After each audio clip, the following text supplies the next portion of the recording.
हर दिन हम 20,000 times breathe करते हैं और इस ब्रीदिंग को करने के लिए हमारे नोज से लेके लंग्स तक के बहुत सारे स्ट्रक्चर्स अपना इम्पॉर्टेंट रोल प्ले करते हैं। तो चलिए समझते हैं इन सारे स्ट्रक्चर्स की फंक्शनल एनाटॉमी को।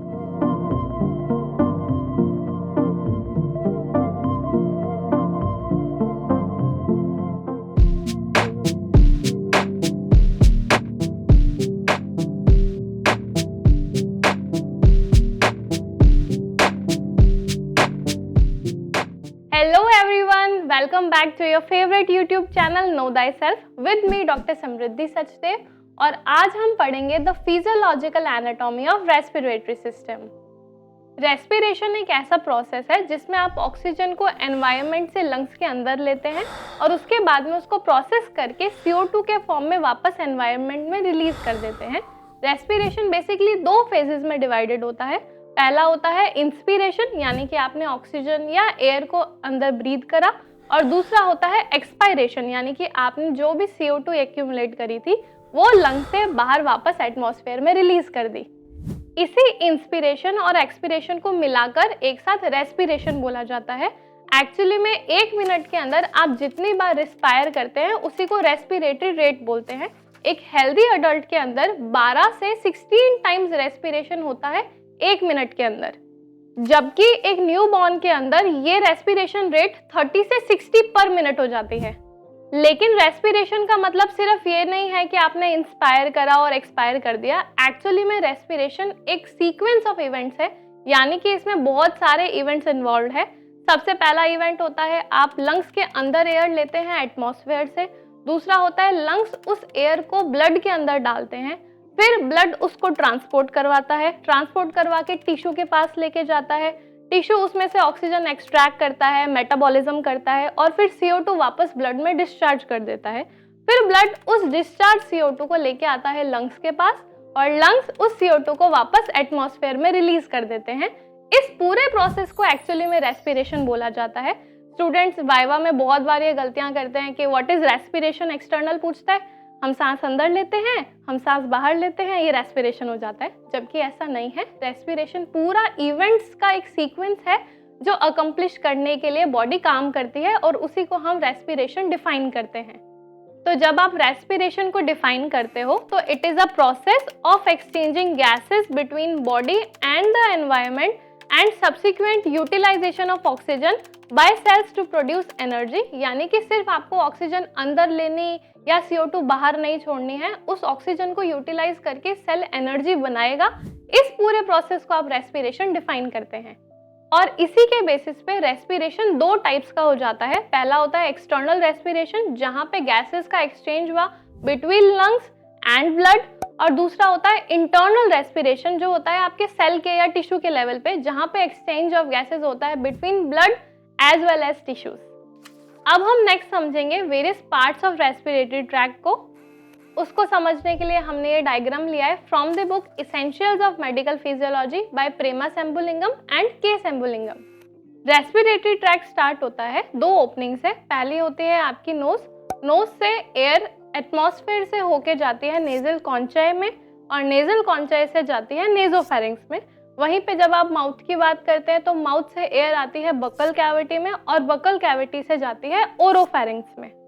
नेजोफेरिंक्स और ओरोफेरिंक्स दोनों जाके ओपन होते हैं ट्रैकिया में। ट्रैकिया को आप विंड पाइप भी बोलते हैं और ये विंड पाइप जैसे ही लंग्स में एंटर होने वाला होता है उससे पहले 2 और पार्ट्स में डिवाइड हो जाता है, जिसको प्राइमरी ब्रोंकाई बोलते हैं। ये प्राइमरी ब्रोंकाइज और फर्दर डिवाइड होती हैं सेकेंडरी ब्रोंकाइज में। सेकेंडरी ब्रोंकाई और फर्दर डिवाइड होती है टर्शरी ब्रोंकाई में और ये आगे ब्रोंकियोल्स में कन्वर्ट होती जाती हैं और लास्ट में जाके ये पूरा ट्रैक खत्म होता है एल्वेओलाई के अंदर। ये नोज से लेके लैरिंग्स तक का पूरा स्ट्रक्चर कहलाता है अपर रेस्पिरेटरी ट्रैक्ट और उसके बाद का यानी कि ट्रैकिया, ब्रोंकाई, ब्रोंकियोल्स और एल्वेओलाई कहलाता है लोअर रेस्पिरेटरी ट्रैक्ट।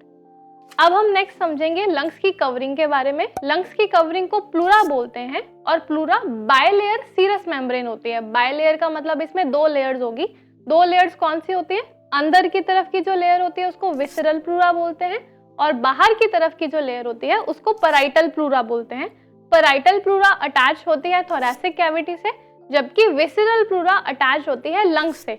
इन दोनों प्लूरा के बीच में एक नैरो स्पेस होता है जिसको इंट्राप्लूरल स्पेस बोला जाता है, और इस इंट्राप्लूरल स्पेस के अंदर फ्लूइड होता है जिसको इंट्राप्लूरल फ्लूइड बोलते हैं, और ये रिलीज होता है बाय विसरल प्लूरा। और ये इंट्राप्लूरल फ्लूइड दो काम करता है। पहला फंक्शन होता है कि फ्रिक्शन कम करता है between the both layers of pleura, यानी कि पैराइटल प्लूरा और विसरल प्लूरा के बीच में फ्रिक्शन को कम करेगा। दूसरा काम होता है ये नेगेटिव प्रेशर क्रिएट करके रखता है ताकि लंग्स अंदर की तरफ डिफ्लेट ना हो जाएं। नेक्स्ट हम समझेंगे ट्रैकियोब्रोंकियल ट्री को। ट्रैकिया और ब्रोंकाई के फर्दर डिविजन्स मिलाकर बोला जाता है ट्रैकियोब्रोंकियल ट्री। ट्रैकियोब्रोंकियल ट्री समझने के लिए वाइबल्स लंग मॉडल यूज करते हैं जो एक स्विस एनाटॉमिस्ट ईयर वाइबल ने दिया था, जिनका ये कहना था कि ट्रैकिया से लेके एल्वियुलर सैक तक एयर पैसेज 23 टाइम्स डिवाइड होता है, जिसको जनरेशंस बोलते हैं।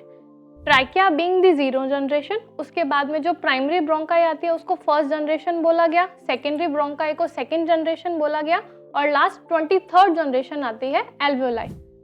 17th जनरेशन और उसके बाद में कुछ जनरेशंस में एल्वियोलाई मिल जाता है, इसलिए इस टाइप की जनरेशंस को रेस्पिरेटरी ब्रोंकियोल्स बोला गया। जबकि 16th जनरेशन तक सिर्फ एयर का कंडक्शन होता है, इसलिए उनको टर्मिनल ब्रोंकियोल्स बोला गया। रेस्पिरेटरी ट्रैक के टर्मिनल पोर्शन को रेस्पिरेटरी यूनिट बोलते हैं। एक्चुअल में गैसेस का एक्सचेंज इसी रेस्पिरेटरी यूनिट में होता है, इसीलिए इसको structural and functional unit of lung भी कहा जाता है। नेक्स्ट हम समझेंगे स्ट्रक्चर ऑफ रेस्पिरेटरी यूनिट को। रेस्पिरेटरी यूनिट स्टार्ट होती है फ्रॉम द रेस्पिरेटरी ब्रोंकियल, जो फर्दर डिवाइड होती हैं छोटी छोटी डक्ट्स में, जिनको एल्वियुलर डक्ट्स बोला जाता है, और ये डक्ट्स एंड में जाके एनलार्ज हो जाती है, जिसको एल्वियुलर सैक बोलते हैं।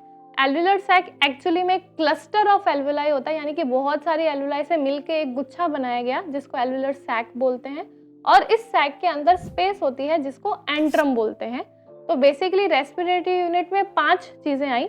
सबसे पहली थी respiratory bronchial, followed by alveolar ducts, फिर आती हैं एल्वियुलर सैक्स, एल्वियोलाई और एंट्रम। तो टोटल 5 चीजों का ये क्लस्टर बनता है जिसको आप रेस्पिरेटरी यूनिट बोलते हैं। हर एल्वियोलस एक पाउच लाइक स्ट्रक्चर होता है जिसका डायमीटर 0.2 से लेके 0.5 मिलीमीटर हो सकता है, और इसके आसपास सेल की लेयर होती है जिसको एल्वियुलर एपिथेलियम बोलते हैं। इस एल्वियुलर एपिथेलियम की सेल्स को न्यूमोसाइट्स या एल्वियुलर सेल्स बोला जाता है। एल्वियुलर सेल्स बेसिकली 2 टाइप की होती हैं। The first one is type 1 alveolar cells, जो एक एल्वियोलाई के अंदर 95% कॉन्स्टिट्यूट करती है, और ये बनती है स्क्वैमस एपिथेलियम सेल से। एक्चुअली में गैसेस का एक्सचेंज इसी टाइप 1 सेल की वजह से होता है। दूसरी टाइप की सेल्स होती हैं टाइप 2 एल्वियुलर सेल्स, ये रिमेनिंग 5% होती हैं और ये क्यूबॉइडल इन नेचर होती हैं। टाइप 2 एल्वियुलर सेल्स का मेजर फंक्शन होता है रिलीज करवाना एल्वियुलर फ्लूइड को और सरफेक्टेंट को। सरफेक्टेंट बेसिकली लंग्स की जो एल्वियोलाइज होती हैं उनकी सरफेस टेंशन को कम करके रखता है ताकि लंग्स कोलैप्स ना हो। आज की वीडियो में हमने समझा रेस्पिरेशन और उसकी डेफिनेशन के बारे में, फिर हमने जानी respiratory rates, then we studied about the phases, events and types of respiration, फिर हमने पढ़े रेस्पिरेटरी ट्रैक्ट्स के parts, followed by outer layer जिसको आप प्लूरा बोलते हैं, और उसके बाद में अंदर का पार्ट जिसको आप ट्रैकियोब्रोंकियल ट्री बोलते हैं। फिर लास्ट में हमने जानी रेस्पिरेटरी सिस्टम की सबसे छोटी स्ट्रक्चर एंड फंक्शनल यूनिट जिसको आप रेस्पिरेटरी यूनिट बोलते हैं। आई होप आपको हमारी आज की वीडियो इन्फॉर्मेटिव लगी हो, तो हमारे चैनल को सब्सक्राइब करें और इस वीडियो को ज़्यादा से ज़्यादा लाइक एंड शेयर करें ताकि आपके फ्रेंड्स और फैमिली मेम्बर भी रेस्पिरेटरी सिस्टम के बारे में ज़रूरी बातें जान पाएँ। और आपके वैल्यूएबल कमेंट्स हमें नीचे ज़रूर बता के जाएं। Thank you.